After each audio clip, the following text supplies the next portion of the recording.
नमस्कार, मी जया काळे, शेगाव, महाराष्ट्र. तपसेवा सुमिरन साधनेची एक छोटीशी साधक आहे. बघा, आज सायन्स किंबहुना मेडिकल सायन्समधलं ज्ञान इतकं वाढलं आहे.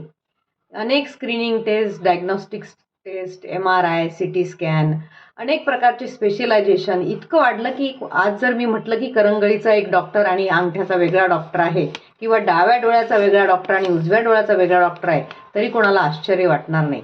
पण तरी अनेक व्याधी आहेत, अनेक रोग आहेत आणि वाढतच आहेत. परमेश्वरानं मात्र एक डॉक्टर आतमध्येच दिलेला आहे, ज्याला आपण हिलिंग मेकॅनिझम म्हणू. एक व्हायटल पॉवर दिलेली आहे, एक जीवनी शक्ती. आणि जीवनी शक्तीला तर परमेश्वरच म्हणता येईल, कारण की ती सगळे क्रियाकलाप जे असतात, म्हणजे ब्लड पोहोचवणं, रेस्पिरेटरी सिस्टीमचे कामं, सर्क्युलेटरी सिस्टीमचे कामं, डायजेस्टिव्ह सिस्टीमचे कामं, एक्सक्रिटरी सिस्टीमचे कामं, नर्वस सिस्टीमचे सर्व प्रकारच्या कामं करण्याचा, कार्यकलाप करण्याचं जे काम करते ती असते व्हायटल पॉवर किंवा जीवनी शक्ती. पण ती कुठलाही रोग दुरुस्त करू शकते, तिच्यामध्ये तेवढी कॅपॅसिटी आहे. पण मग तिला कळत नाही का ती का नाही करत रोग दुरुस्त? तर त्याच्यासाठी एक कंडिशन आहे की तुमचं शरीर शुद्ध असलं पाहिजे, मलरहित असलं पाहिजे, अन्नरहित असलं पाहिजे. म्हणजे थोडक्यात उपवास करायचा किंवा कमीत कमी एक दिवस वगैरे निर्जला जर केलं तर अतिउत्तम.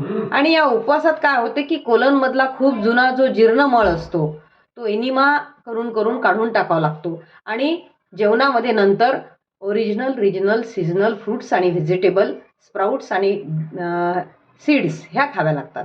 हे शरीर एकदा शुद्ध झालं की मग आपल्याला कळते की जेव्हा उपवास करून आपण जर व्याधी बाहेर काढायचा प्रयत्न केला तर आपल्याला 4 गोष्टी होतात. एक तर भूक लागते, पण ती भूक नैसर्गिक नसते, ती ओळखता आली पाहिजे, ती खोटी भूक असते. कोणाकोणाचं डोकं दुखते, कोणाला लूज मोशन्स होतात, कोणाला वॉमिटिंग्स होतात. हे हे काय होते की ज्या रस्त्यानं जे बाहेर काढायचं, म्हणजे टॉक्झिन्स बाहेर काढायचे, यासाठी ती कामाला लागलेली असते, म्हणून हे लक्षण दिसतात. तर याला घाबरायचं काहीही कारण नाही. आपण त्याला सहयोग करायला पाहिजे.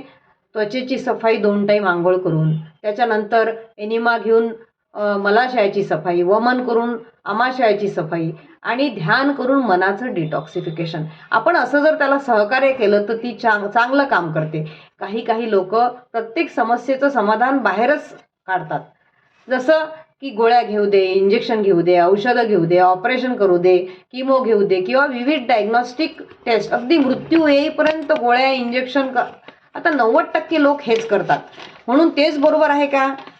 नाही, तेच बरोबर नाही आहे. आता मला युरिनचं इन्फेक्शन जवळजवळ 7-8 वर्ष होतं आणि सगळे डॉक्टर झाले असं नाही. आणि डॉक्टर झाले, पस सेल्स निघायच्या, मग ताप यायचा, 3-3 दिवस 103-104 ताप असायचा आणि पाणी खूप प्यायची. त्यांनी सांगितलं तसं सगळं केलं, गोळ्या इंजेक्शनचे कोर्स घेतले, पण 3 महिने झाले की पुन्हा रिपीट. म्हणजे रूट कॉज गेला नव्हता. रूट कॉज कधी गेला? जेव्हा मी ऐकलं, मी वाचलं, मी समजलं, मी स्वतःवर प्रयोग केले. इवन माझे बॉईल्स जे होते ते पण त्यांनी जाळले. मला तर आता ते मागे पाहिलं तर असं वाटते किती अघोरी उपाय केले. तर रोगाचं मूळ समजणं आवश्यक आहे आणि जीवनी शक्तीला समजणं महत्त्वाचं आहे.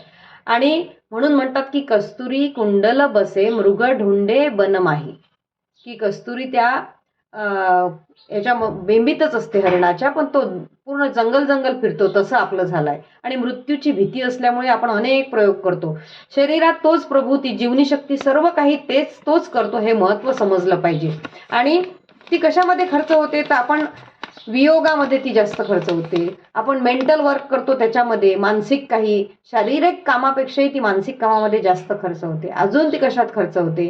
निगेटिव्ह जे कामं असतात, घृणा, द्वेष, कोणाची ईर्ष्या, यामध्ये जीवनी शक्तीचा व्यय म्हणजे खर्च खूप जास्त होतो. म्हणून आपल्याला जागरूक राहणं खूप आवश्यक आहे.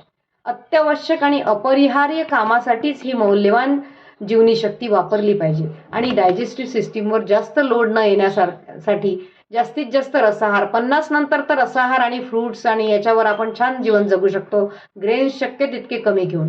कारण रचनाकार महत्त्वाचा आहे आणि त्याच्यावर विश्वास पाहिजे. त्याच्याकडे जाण्यासाठी ध्यान आवश्यक आहे. ना कुछ करना ना करने की सोचना, इश्क कर उस नूर का जिसका तू नूर है. मनुष्य 1 ग्रॅम माती, 1 ग्रॅम ब्लड, 1 मिलीलीटर ब्लड पण बनवू शकत नाही. तर त्या परमेश्वरानं अगणित ब्रह्मांड बनवलं, ते सतत विस्तारित जाते आणि त्या परमेश्वरावरच आपला विश्वास नाही.